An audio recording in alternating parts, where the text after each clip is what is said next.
안녕하세요. 네, 최종호 평가사입니다. 자, 드디어 이제 우리가 감정평가 34회 시험을 이제 마무리를 지었습니다. 그죠? 그래서 그동안 최소 이제 1년 이상의 2차 시험을 위해서 준비를 하셨을 거고, 그 이제 결과를, 그러니까 최종 이제 골을 이제 드디어 이제 마무리 지으신 거죠. 정말 이제 시험 공부 자체만으로도 사실 쉬운 게 아니고, 끝까지, 여기까지 온 것만으로도 사실, 마땅히 이제 칭송받아 마땅한 일이라고 생각은 하는데, 그래도 우리가 이제 결과값이 어떻게 나오느냐가 어쨌든 여러분들의 노력이 이제 보상받는 거다 보니까 사실 다들 마음이 불편하고 힘들 거라고 생각은 합니다. 그렇지만 일단 결과값은 우리가 그러니까 섣불리 예단할 수가 없어요. 항상 뭐 붙을 것 같다고 한 사람이 떨어진 경우도 너무 많고, 그 다음에 뭐 떨어질 것 같은데 막 하는 사람들이 오히려 막 붙고 이런 경우가 굉장히 빈번합니다. 그래서 너무 마음 졸이지 마시고 어차피 나와봐야 합니다. 그리고 적어도 이제 내가 문제를 다 풀었다. 그죠? 일단 뭐 세 과목 다 문제 다 풀었고, 적정하게 너무 뭐 논점 벗어나지 않고 답안을 쓴 것 같다라고 한다면, 일단은 결과값을 조금 기다려보는 수밖에 없어요. 그리고 사실 그렇게 되면 이게 남은 3개월 동안 내가 묘한 기대감과 동시에 불안감이 공존하기 때문에 뭐 시험 공부가 손에 안 잡혀요, 사실. 그거는 어쩔 수가 없어요. 인간적으로 그게 안 됩니다. 그래서 우리 차라리 그냥 한 2, 3주 정도는 마음 편하게 좀 쉴 거 쉬고, 그동안 쭉 공부하시느라 체력도 많이 고갈되고 했으니까 그런 거를 회복하는 차원에서 좀 마음 편하게 체력도 좀 회복하고 멘탈도 좀 부여잡고, 그런 다음에 이제 심심하면 책 한 번씩 보고, 이 정도로만 3개월을 버티는 게 가장 이상적이에요.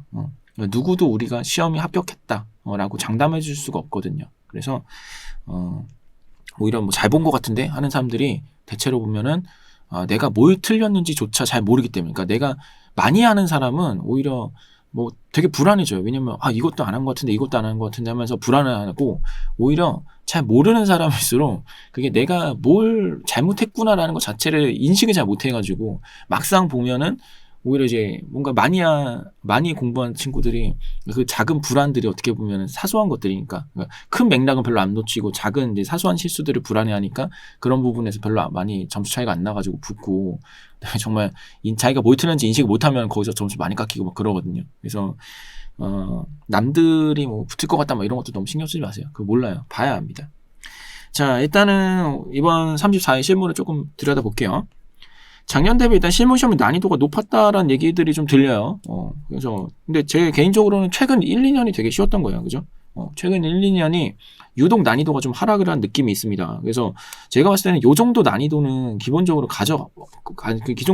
이 정도는 쭉 왔었거든요. 기존에는. 그래서 물론 이제 한두 문제 뭐 시간 좀, 그러니까 항상 난이도의 배치가 시간 좀 걸리고 뭐 좀 평이한데 시간이 걸리는 문제, 그 다음에 약간 해석이나 뭐 이런 게 난해한 문제, 그 다음에 수험생들이 좀 접근하기 어려운 문제, 뭐 이런 한두 문제씩, 그래가지고 좀 쉬운 거 한두 개, 이렇게 해가지고 전체적으로는 뭔가 봤을 때 시간도 살짝 압박감이 있으면서 동시에 내용적으로 해석하는데도 뭔가 고민이 조금 되는, 갈팡질팡 하게 되는 그런 문제들을 배치를 해왔었거든요.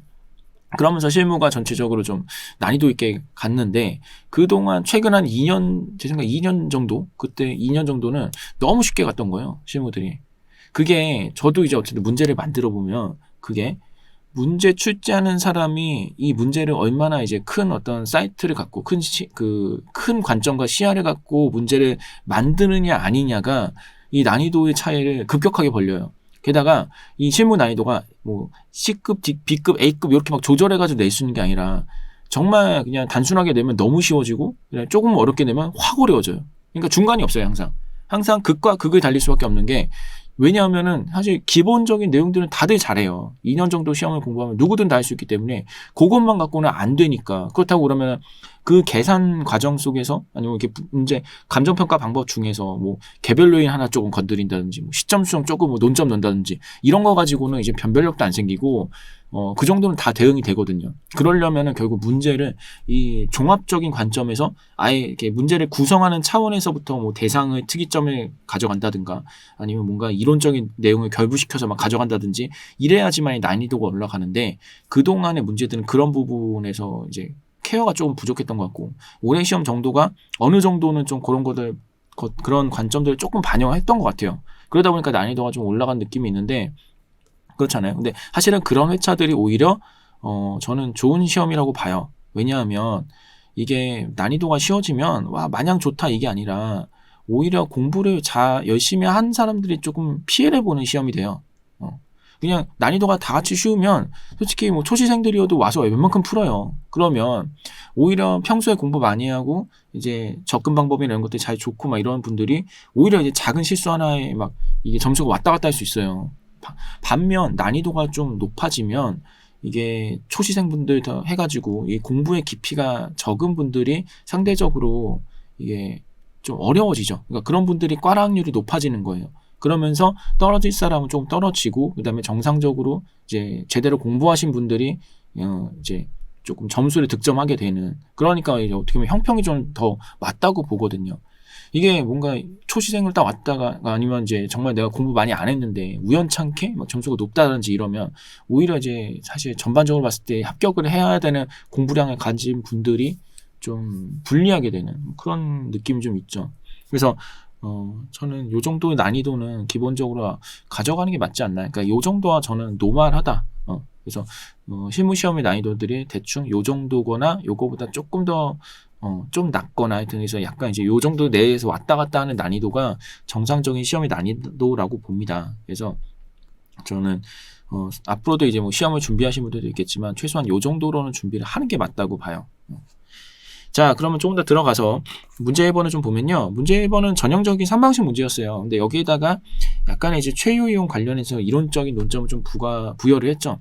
그래서 요거는 되게 이 논점 자체가 저는 괜찮다고 생각을 하고 저도 몇 번 이제 출제를 했고 되게 여기에 항상 관심을 좀 갖거든요. 근데 이게 결국 요 부분에 대해서 좀 그렇게 크게 부각이 안 됐어요. 이 문제 자체가. 그래가지고 수험생분들 입장에서는 그냥 평이했다 이런 입장인데 사실은 저는 이제 이거 관련해가지고 이미 스터디 때도 심도 깊게 낸 적이 있고 그래서 그 부분이 좀 더 어렵게 나왔으면 좀 하는 느낌은 있는데 좀 아쉬워요. 문제가 괜찮은 논점이거든요, 이게. 왜냐면 이게 실제 현황에서 이 부동산 시장에서 되게 빈번하게 볼 수 있는 상황들이에요.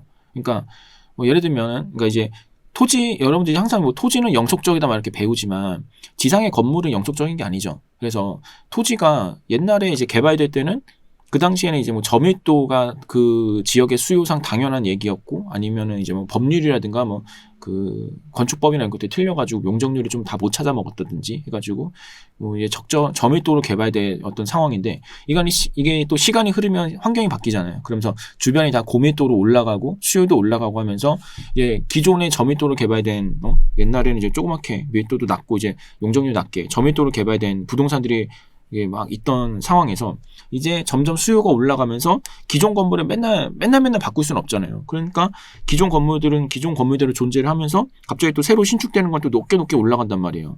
이런 것들이 주로 어디서 보여요? 강남이라든가 뭐 서초, 뭐 교대 이런 데서 대로변에 보면 2, 3층짜리 빌딩들, 2, 3층 빌딩이라기보다 2, 3층짜리 그냥 이제 작은 건물들이 있는 토지들이 있고 그 옆에 보면 막 20몇 층짜리 빌딩 올라간 그런 그 대로변에 그런 것들이 되게 많아요. 그러면은 여기 뭐 2, 3층짜리 건물들은 개발하기 싫어서 그러고 있는 거예요? 아니에요. 그거보다는 지금 당장 개발하는 것보다는 현재 상태에서도 어느 정도 수익이 나니까 이걸로 유지를 하고 있다가 점점 노후화돼서 이것도 이제 이거를 더 이상 유지하는 것이 경제적으로 타당성이 없으면 어떻게 되는 거예요? 전환하겠죠. 그죠? 그래서 이런 과정들이 이 부동산에서 실질적으로 굉장히 빈번하게 일어나는 일이고 그럼 이런 것들을 우리가 감정평가의 어떤 방법적인 관점에서, 그죠? 감정평가의 방법으로 이거를 어떻게 내가 해석을 할 것인가, 어떻게 풀어낼 것인가. 이게 기본적인 베이스는 그러면은 이렇게 뭐 저밀도 개발과 고밀도 개발에 대해서 순수하게 땅만 놓고 본다면 땅값이 다를 것 같아요? 같단 말이에요. 그죠? 근데 이게 토지 건물 일체로 보게 되면 감정평가, 그러니까 가치가 달라지죠.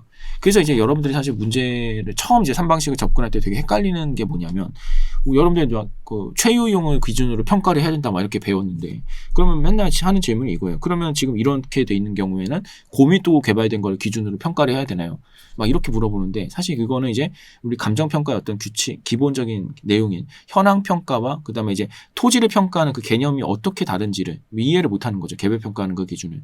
사실은 이제 토지의 원가 방식까지 이제 우리가 복합부동산에서 원가 방식으로 토지 따로 건물 따로 평가할 때 그 토지 따로 평가하는 건 어떻게 보면 이 지상의 건물을 따로 떼어놓고, 그죠? 요 지상에 뭐 저밀도 개발이든 고밀도 개발이든 상관없이 땅만 딱 떼어놓고 이제 여기에 대해서 평가한다는 거예요. 그러니까 이렇게 되면 최유용을 기준으로 하니까 주변에 신축 건물 높게 된 거의 땅값들을 기준으로 평가가 되겠죠. 하지만 이제 토지 건물 일체로 현황 평가이기 때문에 이런 원가 방식 말고 일괄 거사비나 수익 환원 방식으로 들어가게 되면 토지 건물 일체의 가액으로 보게 되니까 이 저밀도로 개발된 거에 대한 그 이제 가치가 하락되는 부분이 이런 일괄 거사비나 수익 환원법에서 드러날 수밖에 없죠. 그럼 사실은 이런 거는 감정평가 3방식의 각 3방법의 그 어떤 특장점, 그러니까 특징이나 아니면 어떻게 이게 산출되는지에 대한 그 개념이나 컨셉 자체가 명확하게 드러나지 그러니까 이해를 하지 않으면 이런 개념을 이해를 못해서 뭐 시상가액 조정을 하든 아니면 문제의 접근이든 이런 게 쉽지가 않아지는 거죠. 근데 사실 그런 거를 물어보기 딱 좋은 논점들이 이렇게 변화되는 이 부동산의 관점에서 평가를 하는데 이게 물어보기가 딱 좋아요. 그래서 이미 스터디 때도 한번 냈던 게 그러면 이렇게 평가를 할 때 토지 평가, 그러니까 딱 지금 얘기한 거 개별 평가로 해가지고 토지 평가의 가액이랑 일괄 평가로 했을 때 가치가 떨어지는 부분이랑 어떻게 설명할 것이냐 이런 것들을 최유 이용, 그 다음에 뭐 중도적 이용 이런 것들을 다 통틀어가지고 좀 종합적으로 고려해볼 수 있게끔 막 문제 내고 했다 보니까 사실 이번 문제 1번 같은 경우는 오히려 상대적으로 되게 쉬울 수밖에 없는 거예요. 이거는. 그래서 저도 이제 그 당시 문제 막 구획할 때 사실 문제 1번이랑 그대로 이제 요 로직으로 한번 물어볼까 했다가 난이도가 너무 쉬우니까 왜냐면은 왜냐면 그냥 동일 토지인데 단순히 딱 이용 방안에 따라 가지고 전체 감정평가에만 달리 놓고 딱 하면 산출도 쉽고 그다음에 이거에 대해서 결과감 물어본 것도 너무 평이할까봐 굳이 그러니까 거기서 좀 더 꼬아가지고 막 문제 내고 막 이랬었는데 그러다 보니까 오히려 문제 1번이 좀 평이했던 것 같습니다. 특히나 저희 학원에서 저희 스터디 풀어보고 하신 분들은 평이했던 것 같아요. 그래가지고 특별하게 여기에 대해서 설명할 거는 그리 많지는 않아요. 자, 근데 다만 추가적으로 그럼 이제 여기에서 이 문제 1번이 평이한데 그럼 여기서 제 생각에는 마지막 이게 이 논점에서 그럼 마지막에 물음 6번이 그러면 최유용 미달 가치를 구하라. 물론 그렇게만 써있긴 한데 거기에 대해서 뭔가 추가적으로 자기만의 해석을 조금 덧붙이는 게 좀 더 부각되지 않았을까 하는 생각은 좀 들어요. 자, 그래서 저희도 이제 해답을 제공을 하고는 있는데 뭐 카페에도 올리고 해가지고 일단은 요거 다 문제 1번에서 이제 물음 5번까지는 뭐 저라고 특별하게 뭐 다르게 푼 건 아니고 그냥 이제 평이하게 문제 제시된 대로 풀면 되는 것 같고요. 여기에서 뭐 특별하게 이견은 없습니다. 다만 이제 물음 6번에서 이제 최유용 미달 부분의 가치에 대해서 조금 명료하게 해석이 좀 안 돼 있거든요. 근데 어떻게 보면 요거는 이제 대상 부동산은 이렇게 토지가 있다. 그럼 여기에 건물이 조금만 있는 거고 최유 이용은 토지가 똑같이 있는데 여기에 건물이 좀 더 많은 거잖아요. 그러니까 여기서 단순하게 이 토지 건물 일체 가액을 빼면 되는 게 아니라 어떻게 보면 이 최유 이용 미달 부분의 가치는 토지를 기초로 해가지고 가치를 평가하는 게 맞다고 보거든요. 왜냐하면 지상에 건물을 올리려면 건물 부분에 대한 뭐 비용이 당연히 들어가는 거니까 단순하게 그냥 요 명목 금액으로 보면 되는 게 아니라 각각의 이용 상황에 대한 대상 부동산 이용 상황과 이 대상 부동산의 현황과 그다음에 그 최유 이용 현황에 따른 토지 가치만을 각각 분리를 해가지고 비교를 하는 게 1차적으로 논점이라고 봐요. 그래서 그 부분을 잘 했는가가 또 주안점이고 그다음에 통상적으로 이 토지 가액을 그럼 배분을 하면요. 최근의 경향은 그러니까 토지 건물을 일체로 평가를 해가지고 필요에 따라서 토지 가격만 좀 배분을 해야 되는 경우들이 좀 있거든요. 그럴 때는 보통 토지 건물 가격 비율을 적용을 해요. 그래서 아마도 답안의 배분법을 통해 가지고 토지 가액을 배분하신 분들도 분명히 있을 텐데, 근데 이제 배분법이라는 거는 그러니까 건물의 원가법으로 계산을 해가지고 토지가 일체 가액에서 빼가지고 토지 가액만 구하는 게 이제 배분법이잖아요. 근데 사실 배분법은 거래사례 비교법에서 거래사례에 토지 가액을 산출하기 위한 이제 방편이지, 이제 감정평가액을 토지 건물 가액을 배분할 때 기본되는 방법은 좀 아니라고 저는 보거든요. 그리고 실제 평가도 그런 관점으로 배분한다기보다는 보통 토지 건물 가격 비율을 많이 써요. 이 가격 비율을 보통 이제 원가 방식에 따른 토지 건물 각각 구해가지고 가격 비율을 구한 다음에 많이 쓰거든요. 그래서 그 부분까지 해준다면 조금 더 좋지 않을까. 물론 이제 출제자가 어떤 의도로 했는지 뭐 정확치는 않지만 제가 봤을 때는 통상적으로 이게 조금 더 지금 일상적으로 하는 평가의 관점에서는 더 적절하다고 보고요. 그래서 일단 저는 대상 부동산 토지 가액은 토지 건물 가격 비율을 좀 뽑아주고 그다음에 이제 그 최유용 부동산의 토지 가액은 원가 방식 관점에서 토지 건물 가격 비율을 뽑는 거니까 이제 대상 부동산의 토지나 그러니까 토지만 딱 놓고 본다면 대상 부동산 토지나 최유용 부동산 토지나 동일하잖아요. 그러니까 이제 동일하다고 보고 이제 가치 비율을 뽑아줘가지고 토지 가액을 배분을 해주고 그래서 이제 산식적으로 이제 뽑아주고 그 다음에 제 생각엔 여기다 뭔가 해석을 하나 덧붙여줬으면 가장 베스트한 답안이라고 생각을 합니다. 근데 다만 여기가 무릎 6번 자체가 5점밖에 부과가 안 돼 있기 때문에 배점이. 그래서 여기에서 그렇게 큰 차별점을 둔다고 해봤자 남들보다 1, 2점 차이잖아요. 그래서 여기에 그렇게 큰 그 메리트가 있다고 생각되지는 않습니다만, 뭐 그리고 수험 지금 시간상 그 어떤 상황과 그 짧은 함축된 그 뭐랄까 짧은 타이트한 시간 속에서 내가 추가적으로 의견을 덧붙일 수 있느냐 없느냐는 사실 제 견해상 쉽지는 않았을 거라고 봐요. 그래서 이제 저야 뭐 시험장에서 쓰는 게 아니기 때문에 뭐 덧붙인 거지만 아마도 수험생분들은 여기까지 하는 거는 좀 무리가 있다고 봅니다. 근데 다만 어쨌든 문제의 어떤 논점을 좀 짚어주는 게 여기서 짚어주는 게 가장 그 좋은 어떤 구성이라고 저는 보고 있고요. 그다음에 이제 여기서 뭐 간단하게 제가 적은 멘트가 뭐 그렇게 뭐 깔끔한 건 아닌데, 일단 제가 이제 최소한 간결하게 적은 바로는 어쨌든 대상부동산이나 최유용 부동산이나 이제 토지만을 놓고 본다면 사실 같은 토지인데, 이게 결국 이 위에 이 지상의 건물을 어떤 식으로 이용을 해가지고 대상부동산이 전체적으로 어떻게 이용되느냐에 따라가지고 총 이제 감정평가액, 토지 건물 일체에 대한 감정평가액이 지금 달리 산출이 되고 있잖아요. 그 부분에 따라가지고 그 부분을 조금 명확하게 적어줬으면은 이게 점수가 더 좋지 않을까. 그래서 사실은 이게 이 논점이 토지만 놓고 본다면 이게 다를 바가 없는, 그래서 우리가 평가 방법적으로 개별 평가해 보면 토지는 대상이나 최유용이랑 원래 같아요. 왜냐면 이게 우리가 공시지가 기준법이라는 게 그 주변에 최유용 기준으로 표준지 깔려있고 사례 산정하니까 이건 토지만 놓고 보면 같은 금액이지만 최종 감정평가액의 차이가 발생하는 부분이 왜 그러는 거예요? 이 미달되는 부분이 왜 발생하는 거예요? 이게 토지 건물 일체의 가액이 고려가 되기 때문에 이게 최유용 여부에 따라 가지고 가치 차이가 발생하는 거잖아요. 그죠? 요거에 대해서 내가 산출한 결과값을 좀 해석해 주는 걸 덧붙였다면 가장 베스트하지 않을까 하는 생각이 들어요. 그래서 그 부분이 그냥 뭐 못하던 이거 안 했으면 상관없어요. 여기까지만 해도 풀었으면 문제 1번 충분한데 덧붙였다면 좋지 않았을까 하는 그냥 아쉬운 제 그냥 생각 그 정도다 라고 보시면 되겠고요. 총평을 다시 와서 보면 문제 2번이 이번에 가로주택 정비 사업이 됐잖아요. 그죠? 이게 뭐 가로주택 정비 사업이라서 특별하게 뭐 어려운 거는 아니에요. 원론적으로는 그냥 정비 사업의 재개발, 재건축 뭐 이렇게 이게 메인이잖아요. 그죠? 재개발, 재건축은 보통 10년 이상 걸린단 말이에요.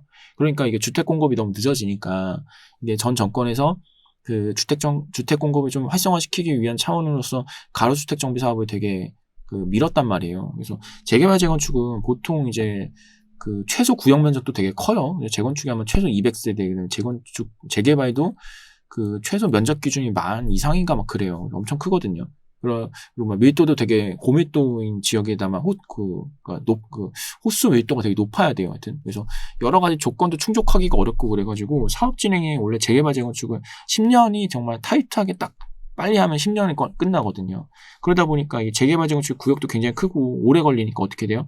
조금조금하게 가로주택 정비 사업, 그러니까 이제 이 가로주택 정비 사업 말고도 사실 여기에 이제 근거 법률로 빈집 및 소규모 주택 정비에 관한 이제 특례법인데 거기가 원래 가로주택, 그다음에 소규모 재건축, 그다음에 뭐 시장 정비였나, 뭐 한 3가지 정도 그 지정하고 있는데 가장 이제 한동안은 가로주택 정비 사업이나 소규모 이제 재건축이 많이 일어났었죠. 그래가지고 요 사업들이 많이 했어요. 그러니까 상대적으로 재개발, 재건축은 분양가 상한제라든가 여러 가지 이슈도 있어서 한동안은 진행이 거의 안 됐고 오히려 가로주택 정비 사업이랑 소규모 재건축 이런 것들이 한동안 진행이 되게 많이 됐었습니다. 근데 이거에 대해서 조금 나오기는 어렵다라고 본 게 기본적으로 이 소규모 주택 정비, 그러니까 약식으로 쓰면 소규모 주택 정비법인데 이게 우리가 원래 시험 공고에 기재된 법률이 아니에요. 그죠? 그래서 요거와 관련돼 가지고 설마 나올까? 왜냐면 재개발, 재건축도 문제가 별로 안 나왔는데 이게 뭐 나올까라는 생각을 했었는데 뭐 좀 나오고 결국 이걸 내버렸더라고요. 그래서 근데 어쨌든 얘도 보면 정비사업의 이제 논점으로 봐야 돼요. 그죠? 얘도 정비사업은 정비사업이니까.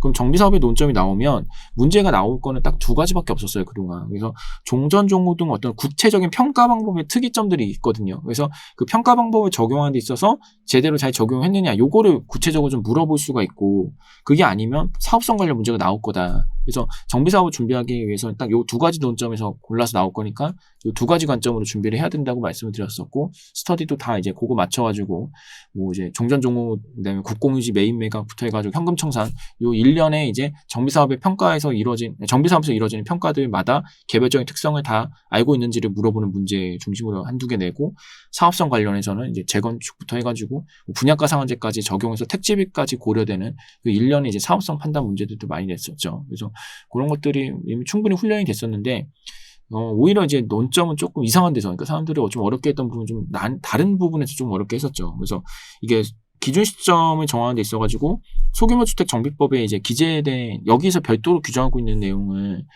문제에 내다 보니까 거기서 조금 말렸죠. 근데 제가 봤을 땐 이거는 시험범위 어떤 공고되지 않은 법률을 기초로 낸다면 최소한 근거 법률을 줬어야 된다고 저는 보거든요. 왜냐하면 법규에서도 사실 공부 범위에 있는 법률조차도 일단 조문을 요새 주고 있는 추세인데 이 부분을 안 줬다라는 건 좀 약간의 앞뒤가 안 맞는다는 생각이 좀 들어요. 근데 어떻게 하겠어요. 일단 출지자가 이렇게 냈기 때문에.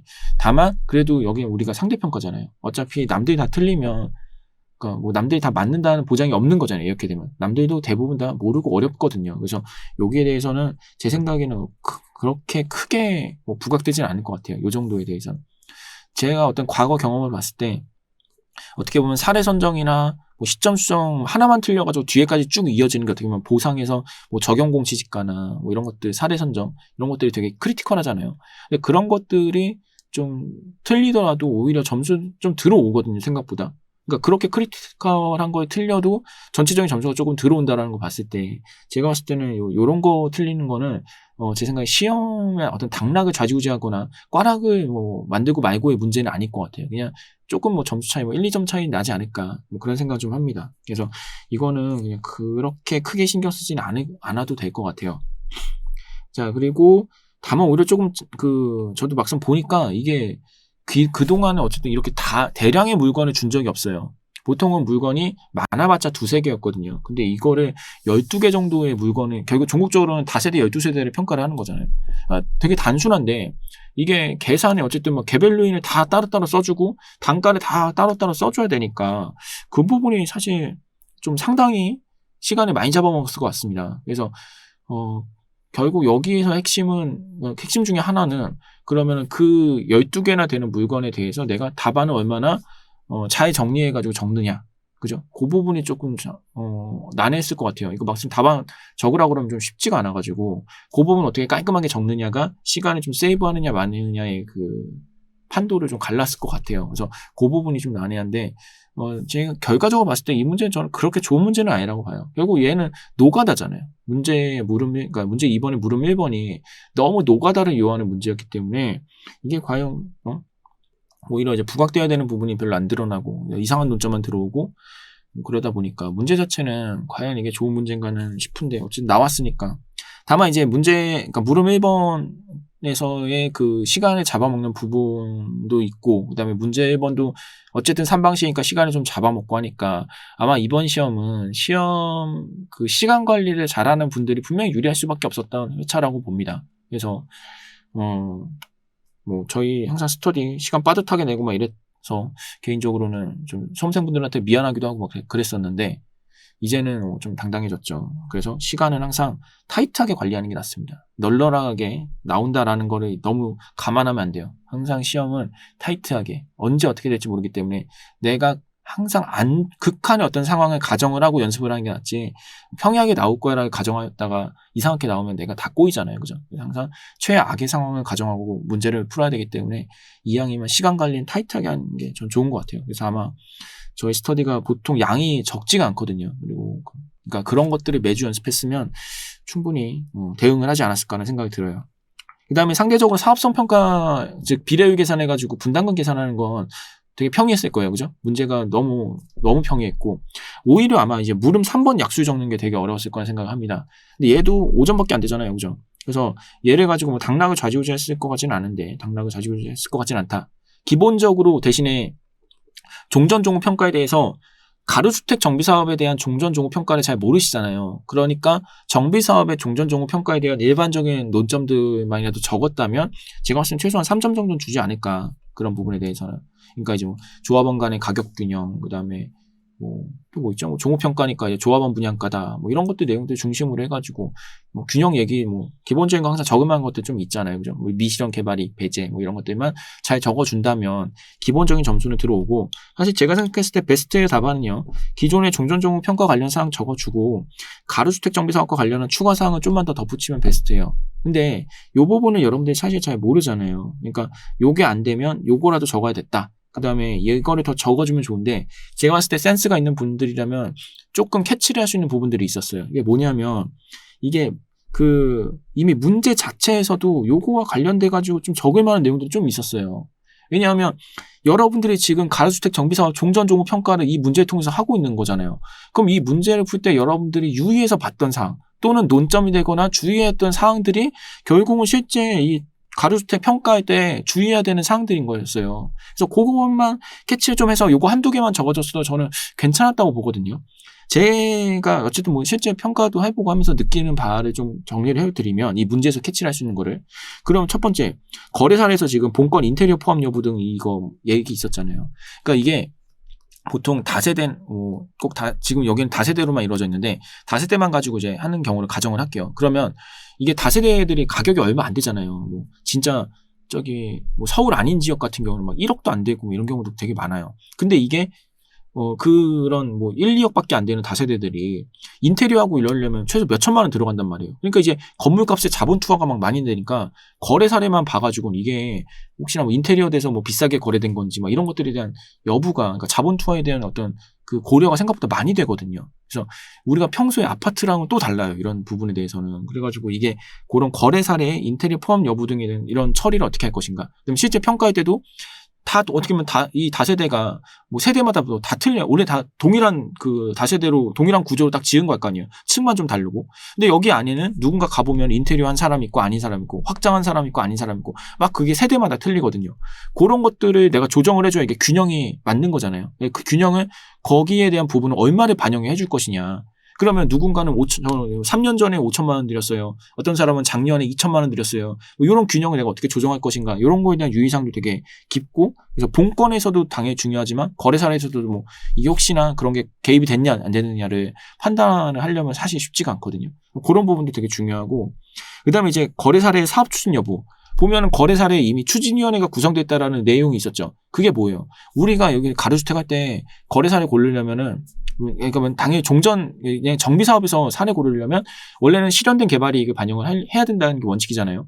그러면 이 거래 사례가 만약에 사업이 됐는지 안 됐는지, 그러니까 사업도 안 됐는데 과도하게 높게 거래됐으면 좀 이상하잖아요. 그죠? 그 다음에 뭔가, 이거는 원래 이 정도 다세대 주택이면 예를 들어가지고 전유 면적당 1,000만 원 정도가 돼야 되는데 이상하게 얘는 1,300만 원이야. 그러면 얘는 왜 1,300만 원이지? 보다 보니까, 이게 지금 가로주택 정비사업 진행을 하면서 추진위원회가 구성이 됐다. 아니면 이거 추진위원회 만들려고, 조합 만들려고 지금 동의서가 한번 돌았다. 이러면서 가격이 뛰었다. 뭐 이럴 수도 있거든요.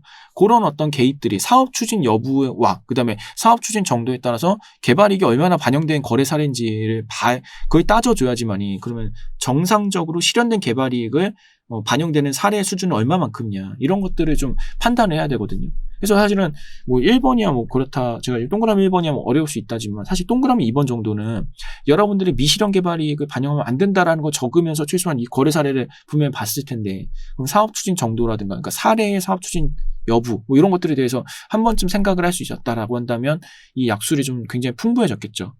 그 다음에 3번은 아마 그냥 뭐 여러분들이 쓰기는 어려울 거라고 보는데, 이게 예를 들어 보통 다세대 주택 일반적으로 정비 사업의 진행 예정인 공동주택과 정비 사업이 전혀 안 되는 공동주택 이 두 가지를 놓고 본다면, 보통 여러분들 생각에 지하 다세대랑 그냥 지상 다세대랑 가격 차이 얼마나 날 것 같아요? 거의 2배 가까이, 그러니까 2배 가까이 나요. 지하가 지상에 있는 그 다세대보다는 한 60에서 50, 그러니까 많게는 50%, 적게는 60, 70% 정도의 가격 수준을 보여요. 굉장히 차이 많이 납니다. 여러분들 같으면 지하층 사겠어요? 그죠?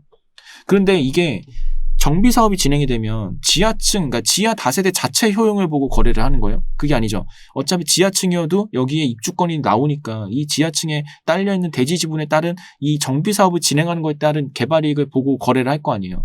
그러니까 사실은 정비 사업에 대해서, 이게 정비 사업이 진행이 되면서 요거에 대한 평가를 할 때는 효용치가 달라지는 거예요.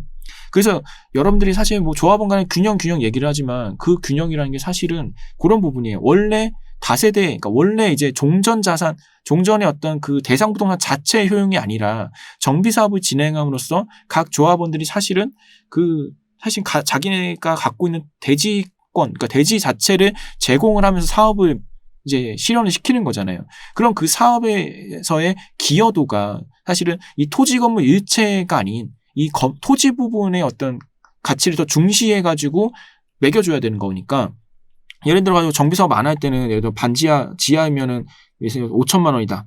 5천. 그러니까 지하 5천. 근데 이제 지상 같은 경우에 뭐 1층이다. 그럼 1억.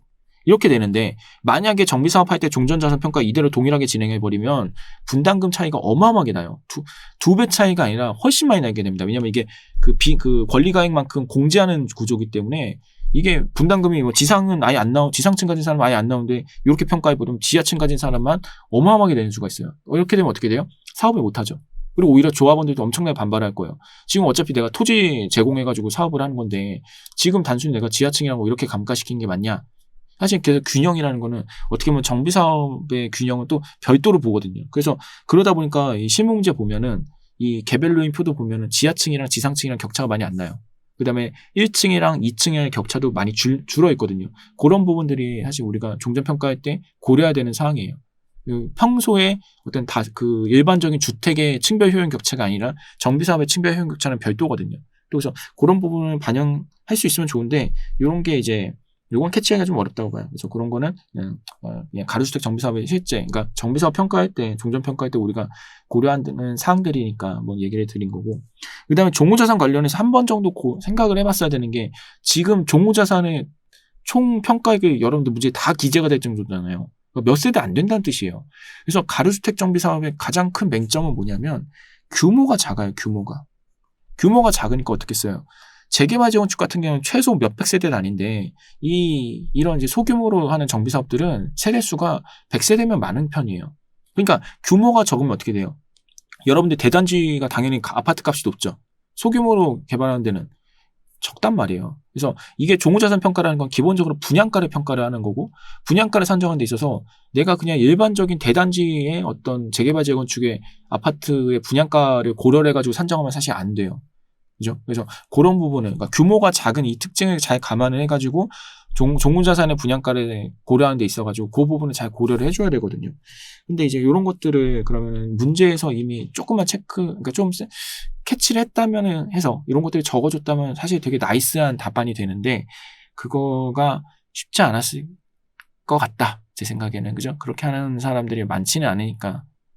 그래서 내가 가로주택 정비사업 어떻게 하라 막 이게 아니라, 문제에서라도 좀 어떻게 캐치를 했다면 그게 하는 좀 아쉬움은 있습니다. 그래서 근데 어차피 그렇게 적은 사람이 많지는 않을 거예요. 그러니까 너무 신경 쓰지 마시고 그냥 요거 기존의 종전종후 평가의 일반적인 사항이라도 적었다면 점수를 어느 정도 줄 거예요. 그러면 그거 받고 넘어가는 수밖에 없습니다. 왜냐면 어차피 배점 작은 문제라 크게 뭐 상관없는 거니까. 그래서 그렇고요. 자, 그래서 사실은 약수 이런 거 되게 중요하죠. 의외로 어차피 그러니까 저도 이제 보다 보면 일반적인 풀이 방법은 수험생간에 큰 차별점이 없거든요. 그래서 이런 약수이라는 것들이 점차 저는 중요하게 부각이 될 거라고 보고 있습니다. 자, 그다음에 문제 3번이 되게 어렵다라고 얘기하는 분들을 좀 봤어요. 근데 생각을 해봐요.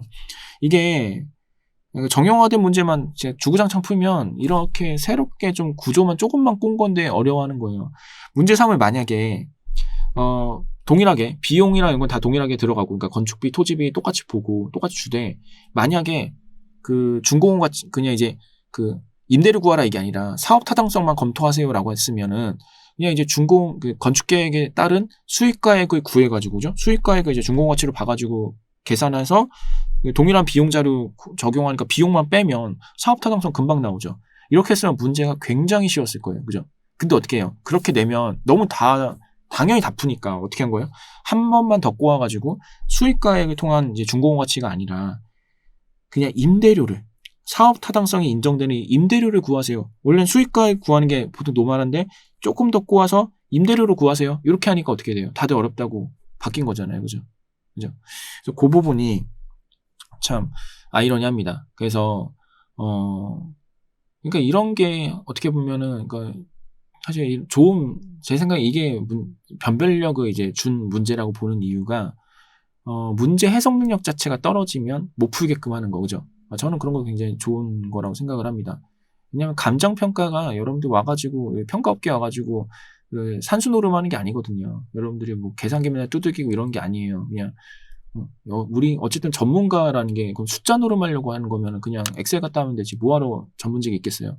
전문직으로서의 필요성은 이 어떤 상황이라든가 이런 거에 대한 판단과 전문가로서의 나름의 이제 지식과 이런 것들을 제공할 수 있을 때 의의가 있는 거잖아요. 그런 관점에서 이런 것들은, 그러니까 이런 어떤 전체적인 그러니까 통찰력과 사이트를 좀 제시할 수 있는 것들이, 그러니까 중요하고, 그 다음에 자료의 해석 능력이라든가 이런 것들이, 그런 거를 물어볼 수 있는 문제가 저는 어떤 감정평가의 시험에 걸맞는 문제가 아닌가 하는 생각을 좀 합니다.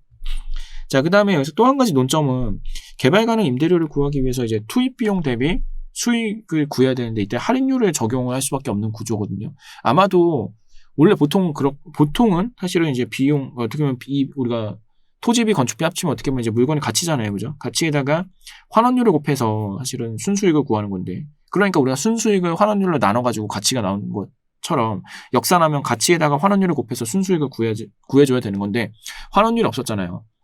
환원율이 없었으니까 당연히 재빠르게 그냥 할인율로 계산하는 분들이 당연히 승자예요. 그건 당연한 얘기예요. 근데 다만 거기에 대한 그 이론적인 배경까지 더 붙이면 더 좋겠죠. 그래서 제가 봤을 때는 그 상업용 부동산 가격에 보합세라고 이제 거기 명시가 돼 있잖아요. 그래서 그 부분을 통해 가지고 사실 부동산 가치에 변동이 없으면 할인율이나 환원율이나 원래 동일하잖아요. 그죠? 그래서 그런 내용을 기반으로, 이론적인 내용을 기반으로 이제 환원율을 이제 할인율을 통해 가지고 준용해 가지고 적용을 해서 이제 토지 건물 비용 합산액에다가 할인율 곱하면 내가 이제 최소한 달성해야 되는 순수익이 나오잖아요. 순수익. 그죠?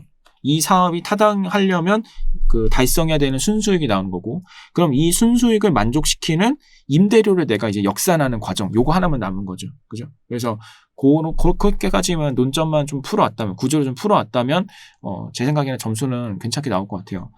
그 다음에 이제 그럼 여기서 순수익을 기초로 해가지고 그 임대료를 역산을 해야 되는 과정에서 임대료가 중간에 좀 어렵게 한 게 뭐예요? 운영 경비를 이제 하필이면 변동 비용을 줘가지고 유효총 수익의 일정 비율로 또 계산해야 되다 보니까 결론적으로 방정식 안 세우면 이게 저도 계산이 안 되더라고요. 그래서 아마 그 부분에서 시간을 좀 잡아먹을 것 같았습니다. 제 생각에는. 그래서 방정식 세워야 되니까 계산이 아무래도 복잡하잖아요. 그다음에 계산기에서도 막 이퀘이션 써야 되고 하니까 어렵지 않았을까 하는데 어떻게 하겠어요? 뭐 그 부분은 그냥 어쩔 수 없습니다. 근데 다만 제 생각에는 그냥 이제 사업 타당성을 보여준다. 요거에 초점을 맞추고 싶었다. 요거만 초점 맞춰서 빨리 끝내자라는 생각이면, 그러니까 뭐 렌트 구하는 거는 좀 못 구하고 그냥 이제 순수익만 구해가지고, 그러니까 어떻게 보면 이제 그러니까 반대로 이제 그 본건 건축 계획 있으니까 거기에 이제 시장 임대료 적용하면은 예상되는 순수익이 있잖아요, 그죠? 그거를 계산을 해가지고 이제 달성해야 되는 순수익이랑 비교해가지고 사업 타당성은 사실 그렇게 하면 금방 뽑아내거든요. 그렇게 하는 방법도 하나의 방법일 것 같아요. 그러면은, 일단 그래도 남들 좀 어려워하니까 일단 결론을 지었다. 요거에 좀 의의가 생기니까 점수는 좀 들어올 거라고 저는 봅니다. 근데 다만, 문제 자체는 피저빌리티 렌트로 명시가 됐잖아요. 그래서 사실 순수익 개념이 이제 어떤 넷인컴 쪽에 언급이 안 돼 있는 거니까 넷인컴이다 이런 쪽으로 쓴 게 아니라 명확하게 어쨌든 렌트다, 피저빌리티 렌트라고 명시한 거 보면은 이게 지금 진짜 실제 임대료를 구하라는 얘기지 순수익을 구하라는 문제 취지는 아닌 것 같아요. 제가 봤을 때는. 그래서 결론적으로는 이 방정식을 세워가지고 임대료를 구하는 형태로 전국적으로 가야 되지 않았나. 문제에서 요구하는 바로 가려면은. 그래서 그거가 하나의 이제 관건이었고, 그나마 다행인 거는 이제 물음 1번의 결과값과 상관없이 물음 2번은 별개로 좀 구할 수가 있습니다. 그래서 물음 2번은 지금 그러면은 이제 시장 임대료가 있고, 그 다음에 내가 달성해야 되는 그 순수익이 있는 거잖아요. 그죠? 그래서 시장 임대료를 기초로 해가지고 이제 순수익을 구하는데 다만 이제 시장 임대료는 5%씩 오르고, 그 다음에 이제 운영 경비는 2%만 오르니까 그냥 시장 임대료에서 이제 운영 경비 빼가지고 이제 순수익이 나오는 거잖아요. 근데 지금 어쨌든 시장 임대료의 순수익은 미달되는 상황이니, 내가 달성해야 되는 순수익보다는 미달돼야 되는 상황이니, 그러면 이 시장 임대료보다 얼마만큼 올라줘야지만이 이제 이거를 내가 달성해야 되는 순수익을 달성할 수 있겠느냐, 요거를 좀 계산해 줘야 되는 건데, 이게 어쨌든 물음 1번이랑 별개거든요. 그죠? 계산해 보면 별개예요. 그래서 다행히 아마도 물음 1, 2번에 연관성이 없어가지고 물음 1번 좀 못 풀어도 물음 2번 와서는 뭐 해결하는데 크게 지장이 없지 않았을까 하는 생각을 합니다. 자, 그리고 저는 일단 해답에서 물음 1번을 풀 때 개발 사업 소요되는 기간, 그러니까 준공 시점 별도로 감안은 안 했거든요. 물음 1번 자체에서는. 왜냐하면 문제가 물음 2번에 그냥 개발 사업에 소요되는 기간을 고려할 경우를 명확하게 명시하고 있으니까, 그럼 9개월에 소요되는 거는 일단은 물음 2번에서 산정하면 되지 않겠나. 왜냐면 물음 1번에서 만약에 그 9개월까지 고려를 하면 지금 아마 안 그래도 지금 순수익에서 임대료 역산하는 과정이 복잡해가지고 식세우기가 쉽지 않은데, 여기까지 생각하면은 아마 문제를 푸는데 상당한 지장, 그러니까 문제가 꼬이거나 뭐가 잘못되거나 할 가능성이 좀 높아가지고 현실적으로는 요거는 물음 1번에서 고려 안 하는 게 맞지 않나 하는 생각이 듭니다. 그래서 일단은 지금 이게 시장임대료 수준으로 그러니까 지금 현실적으로 내가 달성해야 되는 임대료 수준이, 그러니까 사업하려면 임대료가 얼마가 돼야 되는데 지금 현재 시장임대료가 나와 있으니까 요거에 그냥 차이만 기준으로 해가지고 구하는 게 맞는 것 같고, 물음 이제 그 개발 사업에 소요되는 기간 9개월, 그거는 이제 물음 2번에서 그때 고려하면 되지 않나 하는 생각이 들어요. 근데 물론 물음 1번에서 그 9개월간의 상승률 감안해도 상관없겠는데 거기까지 해서 풀 수가 있었을까 하는 생각은 조금 의구심이 듭니다. 그렇게 하기엔 너무 어렵지 않았을까. 자, 그래서 여튼 문제 3번도 그렇게 생각을 하면 방정식 세우고 거기까지 오는 게 좀 힘들지. 사실은 문제 3번도 일단은 요거 본건 개발 가능 비용 산정하는 거야 너무 쉽죠, 그죠? 토지비 건축비 그냥 곱하고 더하기만 하면 되는데, 그다음에 이제 본건 개발 가능 순수익 구하는 것까지는 사실 2년차 분들 정도면 누구든 다 여기까지는 왔을 거라고 봐요. 그럼 이제 내가 여기 그 다음 단계에서 개발 가능 임대료를 구하는 데 있어서 조금 헤맸다. 그렇다 하더라도 이게 또 두 번째 물음 2번에서도 영향을 주는 건 아니잖아요, 그죠? 물음 2번은 또 시장 별개의 얘기이기 때문에, 그래서 제 생각에는 괜찮지 않았을까. 아마 풀긴 푸는데 뭔가 제대로 푼 것 같지 않다 이런 생각이 들 수는 있겠지만, 그렇더라도 해결만 했다고 한다면 남들이 좀 어려워했던 문제니까 상대적인 평가이기 때문에 좀 무난하게 들어올 수도 있습니다, 이 부분에 대해서는. 자, 그 다음에 문제 4번은 사실 쉬웠죠. 자녀지 손실보상 문제로 나와가지고 제 생각에는 앞에서 1번하고 3번, 그러니까 1, 2, 3번이 시간도 많이 잡아먹고 난이도도 좀 있고 하다 보니까 4번은 되게 단순하게 낸 것 같아요. 그래서 저는 사실 자녀지 관련해서 한 번 더 크게 나올 거라고 생각을 했었어요. 그래서 스토리 마지막 회차에 자녀지랑 자녀지 손실보상 같이 해가지고 어렵게 한번 냈었거든요. 그게 최근에 관련된 평가도 한번 있고 이래가지고 이거 괜찮겠다 소송 관련해가지고 뭐 있었어가지고 이거 괜찮아서 한번 냈었는데, 한번 그래도 마지막 회차 때 냈으면 그 관련 규정들이라도 한번 보셨을 거라고 생각이 들어가지고 그냥 그 부분에 대해서 아쉬움은 없습니다. 근데 이제 좀 더 어렵게 나왔으면 좋았을 텐데 하는 생각이 들지만, 여하튼 문제 4번은 그냥 평이하게 나오다 보니까 난이도에 큰 어떤 실익이 없네요. 자, 여하튼 그래서 이렇게 해서 문제 1번부터 4번까지 봤고요. 제가 봤을 때 지금까지 느낀 바는 최근에가 너무 쉬웠어가지고 이게 어떤 실무의 그 공부 방향 자체가 잠깐 좀 틀어졌었던 것 같아요, 다들. 그래서 제 느낌은 분명히 한두 해 쉽다고 계속 그렇게 나온다는 보장 없는데 시간에 대한 어떤 구애도 좀 덜 받고 이러니까 사람들이 그냥 답안의 어떤 형식 자체도 너무 그런 거에 초점 맞추고 이런 경향을 가진 분들이 좀 몇 분 있었던 것 같아요, 제 기억에도. 그래서 그건 아닌데, 그죠? 우리가 물론 우리가 전국적으로 보여준 건 답안이기 때문에 답안의 그 구성을 잘하는 건 되게 좋습니다. 그리고 저도 그거는 분명히 인지는 해요. 그거에 대해서 이제 그게 아니다 이게 아니라, 사실 내가 다 잘하고 그러니까 이제 항상 이 시험이라는 거는 2차 시험은 시간과 디테일의 싸움이거든요. 이게 상충돼요. 그래서 내가 시간을 맞출 것이냐 디테일을 맞출 것이냐가 이제 이 두 가지가 상충되니까 이걸 내가 밸런스 있게 가져가는 거고, 어떤 문제가 나오든 내가 이거를 내 나름대로의 노하우를 가지고 조정을 해가면서 맞추는 거예요. 그거를 이제 난이도가 좀 낮으면 디테일을 높이고, 난이도가 어려우면 디테일을 낮추고, 이제 시간에 조금 더 초점을 맞춰서 풀고, 요거를 그런 것들에 위한 경험치를 쌓기 위해서 우리가 모의고사를 보는 거잖아요, 그죠? 근데 한동안은 이제 그게 너무 디테일에 대해서만 신경 쓰고 하다 보니까 저는 그게 아닌데 감정평가 실무 시험이 그걸 묻고자 보는 시험이 아니거든요. 제가 봤을 때는 저는 항상 이게 제 일관된 견해는 이게 실무 시험은 이제 단순한 뭐 산출 과정, 계산의 난이도 이게 중요한 게 아니에요. 제가 봤을 때는 이 해석, 그러니까 내가 감정 평가에 도출한 하여튼 뭘로 해요? 감정 평가 방법으로 도출을 하잖아요.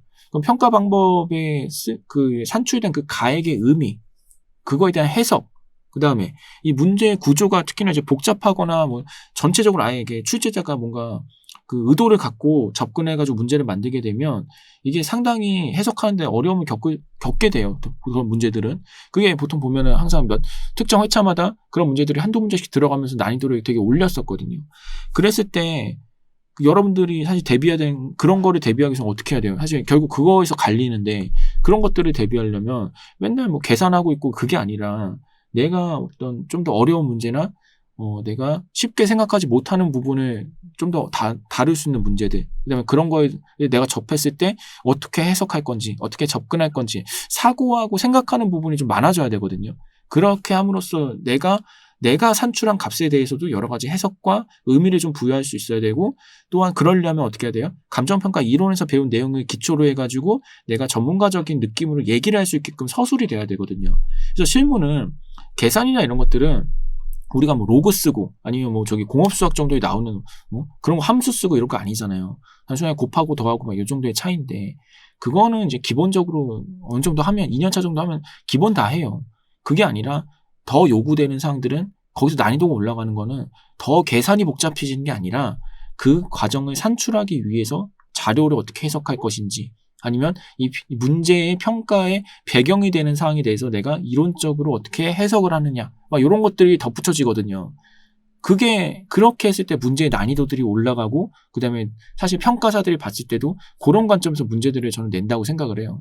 그게 어떻게 보면 잘된 문제라고 보고, 저도 어떤 문제를 출제해보고, 그러니까 문제를 만들어보고 이런 사람의 입장에서 문제를 만들 때 치졸하게 계산 조금 더 넣고 괜히 저기서 썼던 거 여기다 또 쓰고 이렇게 해가지고 복잡하게끔 만들고 문제 꼬고 문제 꼰다고 얘기하고 옛날에 보면 그런 거 그렇게 해서 만들고 배분법에서 산출을 한 가액을 또 어디다 넣고 요런 거를 출제자가 원하지는 않아요. 출제자들은 보통 그래도 그 시험 출제자들은 자기가 어쨌든 평가한 거에서 굉장히 뭔가 좀 의미 있는 평가들을 가지고 와서 의뢰하는 평가가 아니라 되게 독특하거나 어떤 이제 어떤 특이한 배경이라든가 여기만의 어떤 해석에 좀 필요한 사항들을 들고 와가지고 출제를 한단 말이에요. 그러니까 당연히 너무 복잡한 계산 이런 거보다는 이거에 대한 어떤 이 배경이 되는 어떤 부동산의 어떤 시장 상황이라든가 여러 가지를 종합적으로 물어볼 수 있는 문제가 나오기 때문에, 여러분들이 사실 준비해야 되는 거는 그냥 무한 계산 방법 이런 게 아니라, 사실 제가 봤을 때는 어떤 자료 해석 능력, 그다음에 논리적인 서술, 그러니까 평가의 배경이나 이런 것들과 결부지어서, 또는 이론 등이랑 결부지어 가지고 논리적인 서술과 해석 등 어떤 큰 관점에서 어떤 문제 해결 능력이 더 키우는 게 사실은 더 필요하지 않나.